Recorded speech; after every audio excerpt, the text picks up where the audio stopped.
Well, here we go. It's been quite a while since I did a video, and if you go back a few videos, you'll see how crowded the shop was. But now I'm pretty much at a point of where I got it somewhat organized with the new shed that we built. That took a lot of spillover. Just basically moving things around. I got the server car inside instead of in the portable garage. I got the Chevelle over. I got the coffin car here, so now I can start really doing some work on it. I already started tracing out what I need to cut here in order to open up the cockpit, and I'll bring the camera over so you can see it a little closer. So it's been a crazy year. Last year I didn't really get many videos done, maybe 2 or 3 if I was lucky. We had HVAC issues that we had to do in my house. I was building the shed. Crazy at work. So basically, I wasn't able to get anything done in here, and I was just piling things in here, and you couldn't even move. Like I said, go back a couple videos, you'll see what I mean. So hopefully I could get back on track now with at least, 1 video per weekend, I should say, and kind of go from there. I really wish that I had filmed some of the shed building and, just the organizing and just the chaos that was going on here. So, like I said, there's a lot going on. I was able to take the coffin car out. It was against my front garage door. I was able to take the coffin car out with this lift that I purchased, which came in really handy with all the moving that I did. It makes life a lot easier because, I'm not a young guy anymore. I can't pick all this stuff up. But yeah, I got that little lift. Forklift, portable forklift. I lifted up the car, got the wheels on it temporarily. I pulled it out, I got everything organized, and then I rolled the coffin car in, and now I can actually, get to it, because we're almost at the point of where once I cut this out, and I situate my seat, and I make sure that all feels good. Also, we're going for the Vega steering box.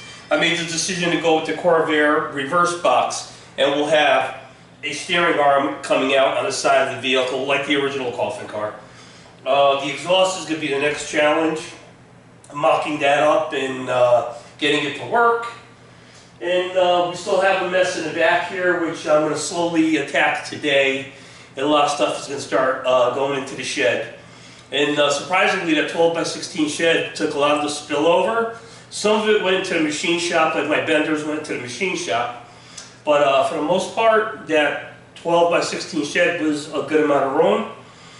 I wish it was a little longer, but then it would have interfered with the back deck I have behind this door here that leads down into that area, what I call the driveway, the service driveway.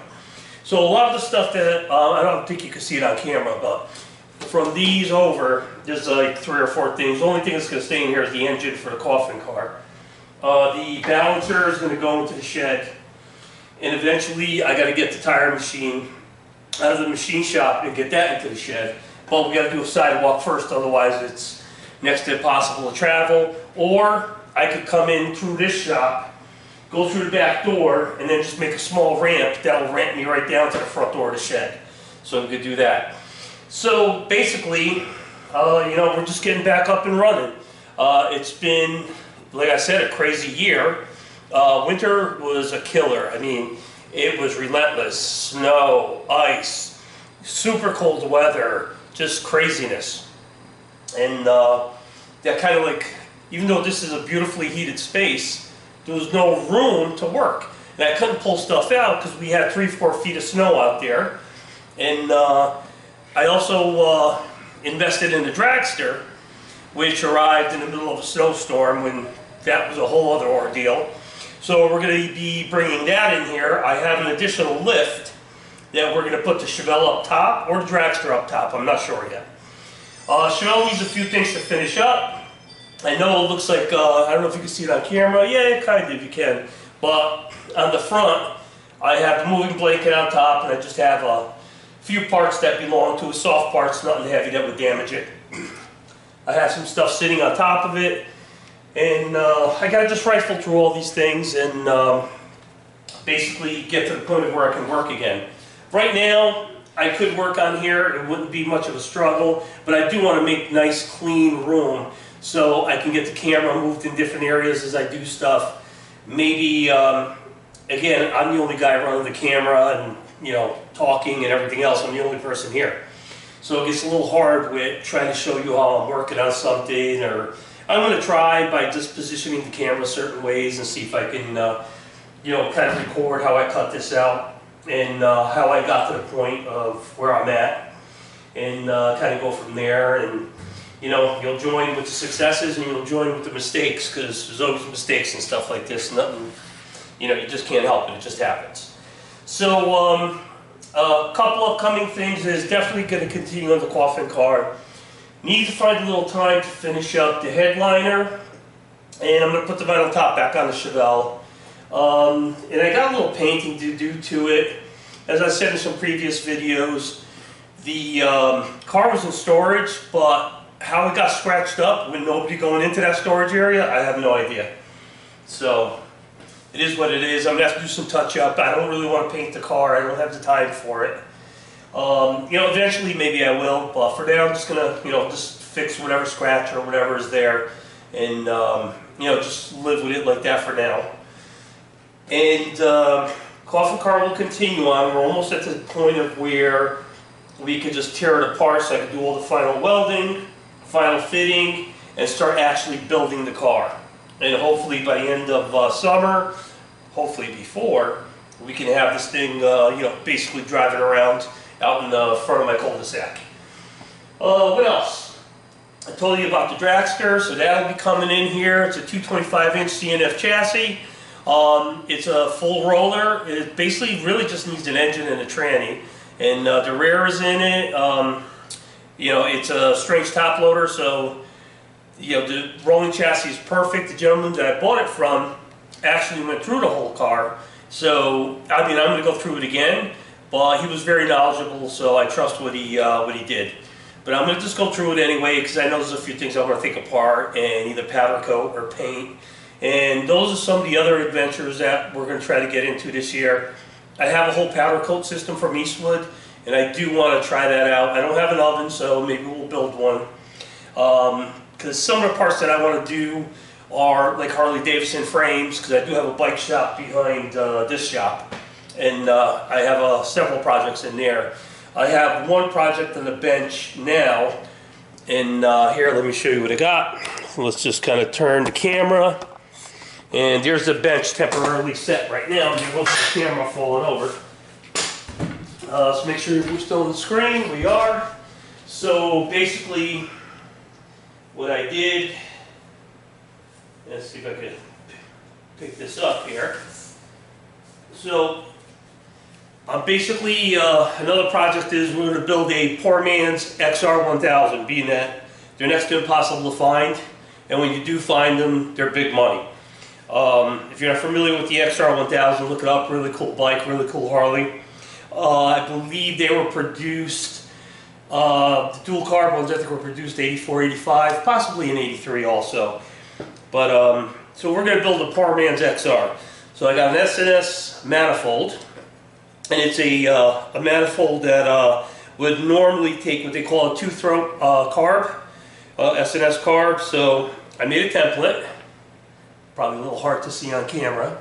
I made a template. I just got to put the 36mm holes in it, and basically we're gonna, once I put the holes in it, I'm gonna affix a couple of tubes on here, and then we'll scan it, and we're gonna 3D print a manifold and see how that comes out. And basically the manifold will go here. We'll have two spouts here, and we'll put the rubber carburetor gaskets on there, and then we'll get some aluminum tube, and we can't really bend it because aluminum's not, a tight bend on aluminum is guaranteed failure. We're going to go ahead and we'll just 45 them, we'll TIG them together, polish them all up, and then they'll slide into there. And one carb will be here someplace, another carb will be a little bit past that one, and you know, it'll look good. And I have a one, and it's going to be on a 1000 motor. So I do have I'm on a screen here. I do have a 1000 motor. Actually, I got several of them. in the motorcycle shop. And one is still sitting in a frame. I think it's a 1974 if I'm not mistaken. So I do need to have the frame when I kind of create this idea so I know where everything is going to sit. Because if we go ahead and just do it on the bench and we'll start guessing, guaranteed failure. So we'll have the frame, the motor's already in it. We'll put it on one of the stands and we'll go ahead and we'll start fitting, fabricating, and creating, and like I said, creating an XR1000, a poor man's XR1000, because the bikes are worth every penny that they're asking for. They were, like I said, they were produced only for a few years. I think it was 83, 84, and 85, late 83. Regularly, you'll see them from, you know, a good one, you'll see from 16 to 20,000. I had a lead on one down in the Carolinas. I was going to purchase it, and then I thought about it, and it's like I could do so much more with that 20,000 than to throw it at a bike that I'm probably never going to ride. It's going to sit in a motorcycle shop with the other 18 bikes, and it just didn't make sense to me.